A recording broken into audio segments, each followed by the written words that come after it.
Hey guys, how's it going? Hope you're good. Today we're going to be doing a comparison between the AMAZFIT GTS and the AMAZFIT BIP S, which is the latest smartwatch that I tested a couple of weeks ago. We're going to be doing a comparison between these two smartwatches. They're very similar, they're from the same company, and a lot of people have been asking me which one they should get, if there's any difference, and what the differences are. So let's go.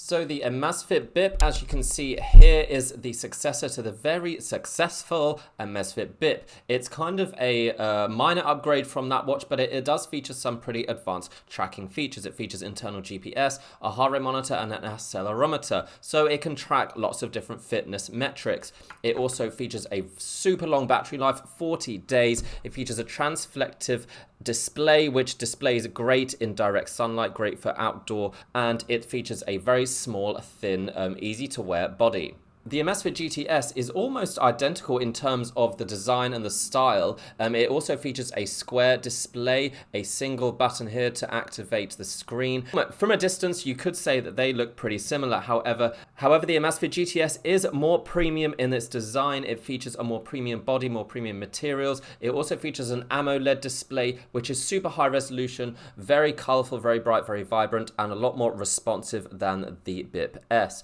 Now, the downside with AMOLED displays is that they don't really feature always on displays. If they do, then the battery drains very quickly. In my experience, the GTS is the more premium of the two. It looks better and it works more smoothly. It definitely feels like a more expensive watch, and it is a more expensive watch. It's twice the price of the BIP S roughly. However, the BIP S does have some good points to it, which we'll go into later. But let's take a look at what these watches can do. Let's take a closer look at the screens and the hardware inside them. So like I mentioned, the Amazfit GTS has that super retina grade AMOLED display. It's 1.65 inches compared to the BIP S with its transflective color 1.28 inch display. The resolution of the GTS is 348 pixels by 442 pixels, whereas the BIP S has just 176 by 176 pixels. Now, apart from the screen, when it comes to hardware, there's really not that much separating these two watches.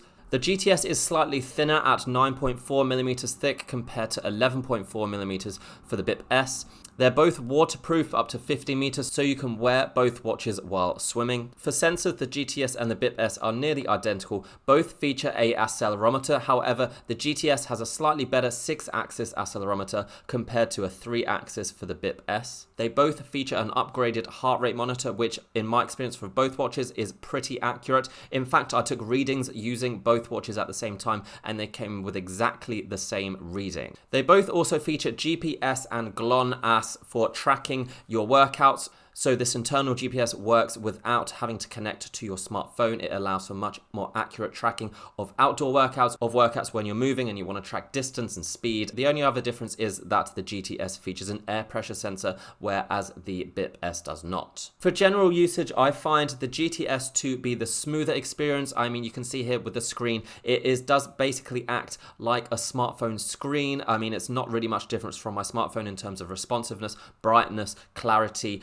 You can see those icons are really, really sharp compared to the BIP S, which does look less advanced. It looks slightly dated. However, the BIP S is like this partly to keep the price down and partly to keep the battery life as good as possible. Really, they have almost the same functionality. When it comes to tracking workouts, they have almost the same number of internal tracking modes. They can both track weather, they can both connect to your phone to play music, they can both monitor your heart rate 24 hours a day. So when it comes down to hardware and software, the difference is very small, perhaps slightly more features in the GTS, but overall you're going to have mostly the same experience. It's just packaged a lot more nicely with the GTS compared to the BIP S. I can wear both of these watches really comfortably while sleeping, so for sleep tracking they're actually both really good compared to much more thicker watches that we get from other companies. This is kind of a sweet spot where you can display a lot of information, you can wear it comfortably, and it still looks good. Both of these watches also feature really awesome battery lives considering what they can do.